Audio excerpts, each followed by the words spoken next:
Para medyo mahal, tinatanggalan ko ng balat. Inaalis ko itong mga ganito. Para pag malinis na medyo mahal. Tapos yung mga takip, binubukod ko kasi iba pala ang presyo nito. Ibang kilo. Presyo sa kilo. Ayan o. Marami na rin o.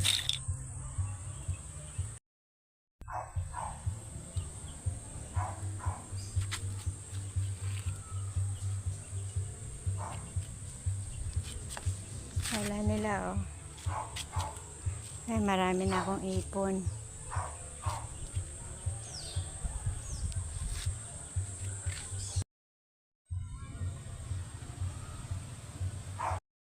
Ay, ito po, ang dami pa.